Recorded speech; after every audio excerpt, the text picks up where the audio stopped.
നമസ്കാരം. പിണറായി വിജയനെ പഠിക്കുക എന്ന ഒരു പ്രയോഗം തന്നെ പലപ്പോഴും ചില സമൂഹ മാധ്യമങ്ങളും ചില ഓൺലൈൻ മാധ്യമങ്ങളും ഒക്കെ നടത്തുന്നത് കണ്ടിട്ടുണ്ട്. അതായത് താൻ കഴിഞ്ഞേ ഉള്ളൂ എല്ലാം, തനിക്ക് ശേഷം പ്രളയം, താൻ പറയുന്നത് പോലെ കാര്യങ്ങൾ നടക്കാവൂ പാർട്ടിയിലും സർക്കാരിലും എവിടെയായാലും ആ ഒരു ഒരു ഒരു സ്വേച്ഛാധിപതിയുടെ ചില ചിന്തകൾ ബഹുമാനപ്പെട്ട മുഖ്യമന്ത്രിക്കുണ്ട് എന്നാണ് പറയപ്പെടുന്നത്. അദ്ദേഹത്തിന്റെ ചില വാക്കുകളും ചില പെരുമാറ്റങ്ങളും ചില ശരീരഭാഷകളും ഒക്കെ കാണുമ്പോൾ ഈ പറയുന്നത് ശരിയാണ് എന്ന് തോന്നും. അതുപോലെ NSSലെ പിണറായി വിജയനാണ് ജി സുകുമാരൻ നായർ എന്നാണ് ഇപ്പോൾ പറയപ്പെടുന്നത്. അതായത് താൻ പറയുന്നതിനപ്പുറം NSS എന്ന സമുദായ സംഘടനയിൽ ഒന്നും നടക്കരുത്, ഈ രീതിയാണ് ഇദ്ദേഹം മുന്നോട്ട് വയ്ക്കുന്നത്.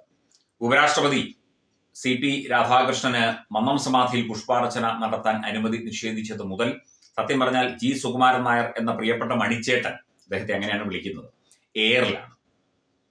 സകലമാന ഇപ്പം ഇദ്ദേഹത്തിന്റെ വലങ്കയായിട്ട് കുറെ ബോർഡംഗങ്ങളും കുറെ സമുദായ നേതാക്കളും ഉണ്ട്. അവരൊഴിച്ച് എല്ലാവരും അങ്ങും ഇങ്ങോളം ഇന്ത്യയിലും വിദേശത്തുമുള്ള NSSന്റെ പ്രവർത്തകരും നായർ സമുദായ അംഗങ്ങളും എല്ലാവരും തന്നെ ഇദ്ദേഹത്തിന് എതിരെ തിരിഞ്ഞിരിക്കുന്നു. ഇദ്ദേഹത്തെ അഭിനവ പിണറായി എന്നോ അല്ലെങ്കിൽ പിണറായി നായർ എന്നൊക്കെ വിളിച്ചു തുടങ്ങിയിരിക്കുന്നു എന്നാണ് ചില ജനസംസാരം പുറത്തു വരുന്നത്. ഇദ്ദേഹത്തെ വിമർശിച്ചാൽ പണി കൊടുക്കും, അതങ്ങനെയാണ്. സ്വേച്ഛാധിപതികളെ വിമർശിക്കാൻ പാടില്ല, അവർക്ക് എന്തും കാണിക്കാം, മിണ്ടരുത്, അവർ പറയുന്നത് കേട്ട് സഹിച്ച് നിന്നോണം എന്നുള്ളതാണ്. NSSന് നിരവധി ക്ഷേത്രങ്ങളുണ്ട്, പ്രേക്ഷകർക്കറിയാം. NSS ഭരിക്കുന്ന നിരവധി ക്ഷേത്രങ്ങളുണ്ട്. ഈ ക്ഷേത്രങ്ങളിലെ ഒക്കെ തന്നെ ഭരണം NSS ആസ്ഥാനത്ത് നിന്നും അതുപോലെ തന്നെ അവരുടെ ഒരു ദേവസ്വം വിങ് ഉണ്ട്, അവരാണ് നടത്തുന്നത്. ഇതിപ്പോൾ കഴിഞ്ഞ ദിവസം NSSന്റെ ഒരു ക്ഷേത്രത്തിലെ അതിലെ ഒരു ഭാരവാഹിയെ പുറത്താക്കിയിരിക്കുന്നു എന്നുള്ള വാർത്ത നമ്മൾ കേട്ടു. ഇത് ഏത് രീതിയിലുള്ള പുറത്താക്കലാണെന്നറിയില്ല.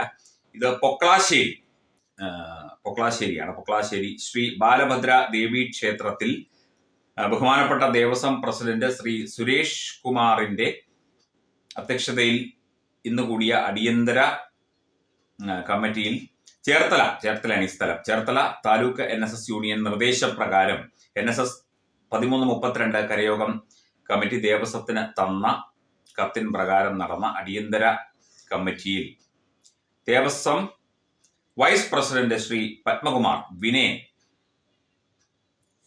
ഇദ്ദേഹത്തെ ഇപ്പൊ പുറത്താക്കിയതായുള്ള ഒരു ഇതാണിത്.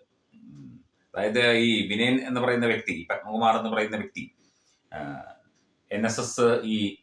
NSS ആസ്ഥാനത്ത് മന്നം സമാധിയിൽ ഉപരാഷ്ട്രപതിക്ക് പുഷ്പാർച്ചന നടത്താൻ അനുമതി നിഷേധിച്ചതിന് എതിരെ പ്രതികരിച്ചു. അതിന്റെ ശിക്ഷാ നടപടിയായിട്ടാണ് ഈ പുറത്താക്കൽ എന്ന് ഞാൻ കാര്യം പറഞ്ഞതേ ഉള്ളൂ.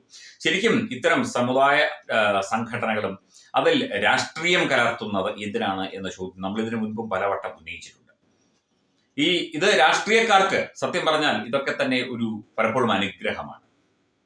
ഇപ്പം സുകുമാരൻ നായർക്ക് രാഷ്ട്രീയമുണ്ടാകാം, അതുപോലെ തന്നെ വെള്ളാപ്പള്ളി നടേശനും രാഷ്ട്രീയമുണ്ടാകാം, അതുപോലെ യോഗക്ഷേമ സഭയുടെ പ്രസിഡന്റ് അക്കീരമൺ കാളിദാസ ഭട്ടതിരിക്കുമൊക്കെ രാഷ്ട്രീയമുണ്ടാകാം, KPMSനും KVMSനും അതുപോലെ മറ്റ് വിശ്വകർമ്മ മഹാസഭയ്ക്കുമൊക്കെ രാഷ്ട്രീയമുണ്ടാകാം. പക്ഷേ അത് സാമുദായികമായി ഒരു പൊതു വികാരമായി അത് അടിച്ചേൽപ്പിക്കുകയും ആ ഒരു നിലവാരത്തിൽ നിൽക്കുകയും ചെയ്യുന്നത് ശരിയായ ഒരു സാമുദായിക ധർമ്മമാണോ എന്നത് അവർ തന്നെ പരിശോധിക്കേണ്ടതാണ്.